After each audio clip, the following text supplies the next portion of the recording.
Hey, I'm Ryan Reynolds. Recently, I asked Mint Mobile's legal team if big wireless companies are allowed to raise prices due to inflation. They said yes. And then when I asked if raising prices technically violates those onerous two-year contracts, they said, "What the f*** are you talking about, you insane Hollywood ass?" So to recap, we're cutting the price of Mint Unlimited from $30 a month to just $15 a month. Give it a try at mintmobile.com/switch. $45 up front for 3 months plus taxes and fees. Promo rate for new customers for limited time. Unlimited more than 40 gigabytes per month. Slows full terms at mintmobile.com. On today's Smart 7, 30p Lee becomes 3-party Lee, the Princess of Wales Photoshop fiasco, and lots more. It's Tuesday, 12th of March. It's National Plant a Flower Day, and happy birthday, Liza Minnelli. The Smart 7. It's news, but not the news.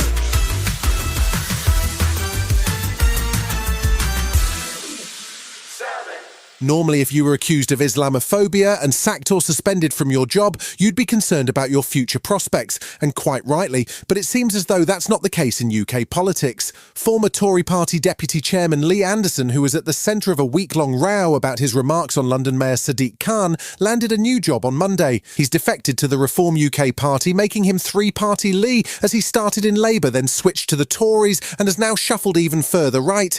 He says it's not his fault and that the system itself is to blame. I think every party's broke it. It's not just the Tory party, it's the Labour Party, it's Parliament. The whole system, the old democratic system in this country is rigged. It doesn't represent, really, what people are saying. There's speculation that more Tory MPs might follow, and a new scandal has blown up over remarks made by a major Tory donor about Labour's Diane Abbott. Labour leader Sir Keir Starmer says the government has run out of road. If you actually asked across the country people, they would not say, we want a by-election, they'd say, we want a general election.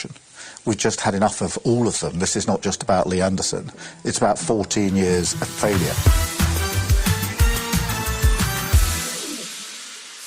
It's expected that Thursday will see Michael Gove launch new rules to tackle extremism in the UK. It's the follow-up to Rishi's awkward Downing Street speech, and the plans will include an updated definition of extremism. It's also expected to feature an expanded list of organisations that the government sees as extremist, while limiting the activities they can engage in.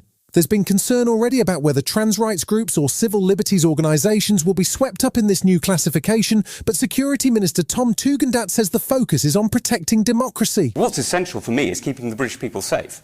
That's the fundamental duty of government, and that's the first thing that I will do. I've also got a responsibility, we also have a responsibility, to be honest about the genuine threats that we face and how we deal with them. In advance of the new definition, the government has announced new funding for both the Jewish and Muslim communities to provide enhanced security and protect mosques and community centre from terror attacks. Labour's Shadow Education Secretary Bridget Phillipson says it needs to be a bipartisan effort. It is right that we tackle extremism as a country, and I think the government have been quite slow on this. However, I would say we should look at the definition. We need to make sure that we're bringing our communities together, but that we are tackling extremism in whatever form we find it.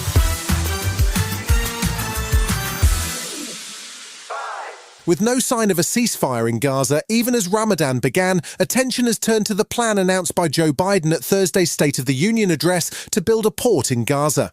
The intention was to dramatically speed up the supply of food and aid, and international allies, including the UK, are working with the US to develop a safe maritime corridor. Supplies of aid by road have been delayed at border crossings and airdrops have not proven effective, so it's essential to get supplies moving more quickly. Head of Policy for ActionAid UK, Ziad Issa, welcomed the US plan, but he says time is of the essence. There's the US plan to establish a more permanent port next to Gaza.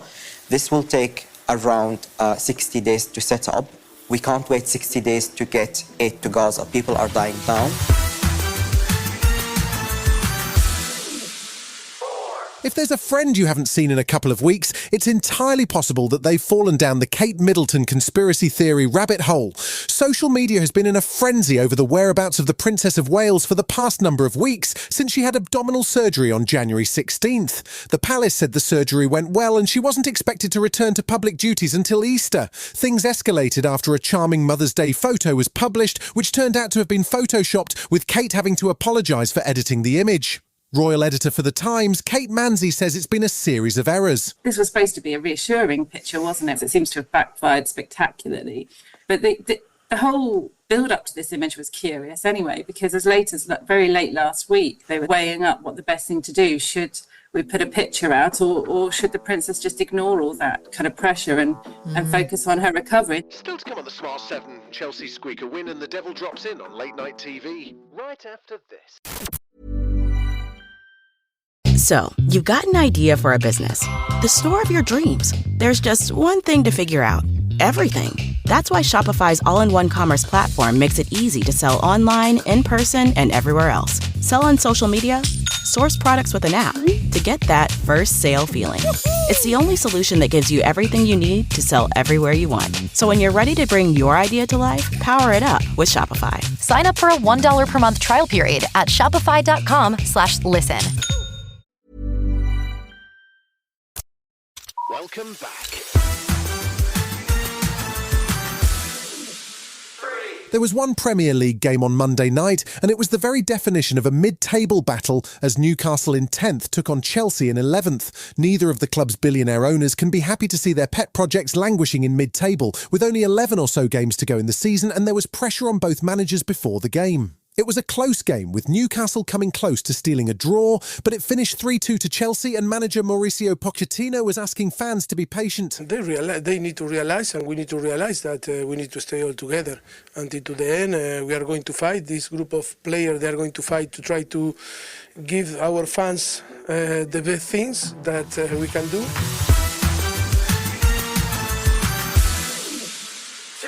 The 2024 Academy Awards seemed to have been a big success, and for a ceremony with very few surprises, it was certainly entertaining.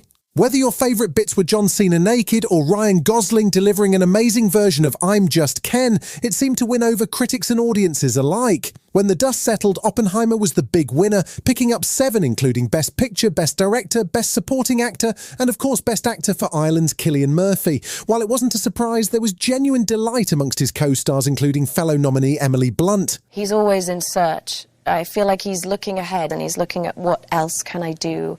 How far can I push it? What will satiate this creative fire in him? I think it would be so painful for him to acknowledge how good he is, but I just can't ever picture him going, I was good in that.